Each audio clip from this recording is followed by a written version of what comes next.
आज मैं हिंदुस्तान के मुसलमानों से एक सवाल पूछना चाहती हूँ। सवाल ये है कि आपका ईरान से क्या लेना देना।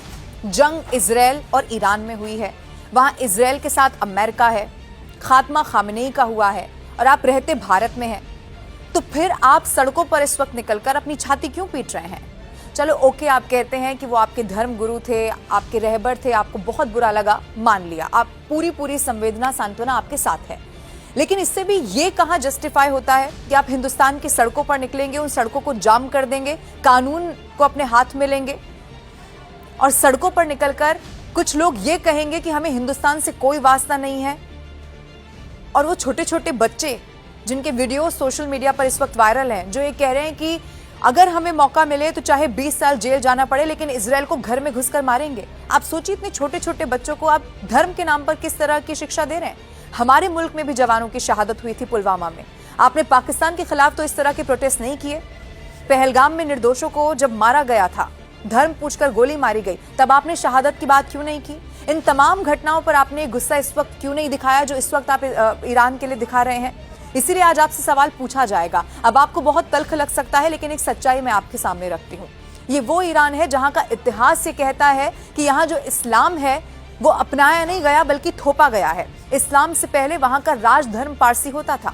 7वीं सदी के आसपास इस्लाम, यहाँ पर जो आज ईरान आप कहते हैं उसे फारस कहा जाता था, इसी इस्लाम ने वहां प्रवेश किया। और उसके बाद ससानियन जो साम्राज्य होता था, उसी के बाद वो कमजोर होता चला गया और फिर अरब मुसलमानों के साथ वहां संघर्ष हुआ। आखिर अरब मुसलमानों ने ईरान पर उसके बाद शासन स्थापित कर लिया और यही वो वक्त था जब ईरान धीरे धीरे इस्लामिक संस्कृति में पूरी तरह तब्दील होता गया।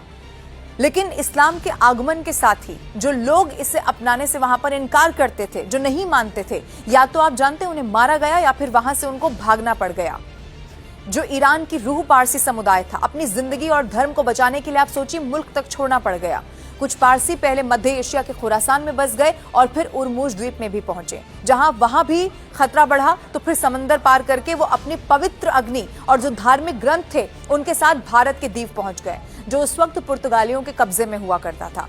और इसी तरह आप जानते हैं उन्हें अपनी खुद की कंट्री को, अपने मुल्क को, क्योंकि इस्लाम थोपा गया, उनको छोड़ना पड़ गया। और यही वो महिलाएं हैं जो अलग अलग देशों में बसी हैं, आज सड़कों पर नाच गाकर खुशियां मना रही हैं जब ये खबर आई कि खामनेई को मार दिया गया।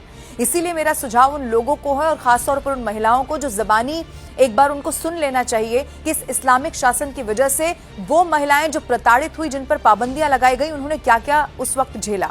और फिर खुद से जरूर पूछा जाए कि जिस ईरान के लिए अब आप शहादत की बात कर रही हैं, जान देने की बात कर रही हैं, अगर सच में उन्हें शासन में ईरान में अगर भेज भी दिया जाए तो जो आप हिंदुस्तान में रह रही हैं, क्या आप वहां ईरान में ऐसे रह पाती?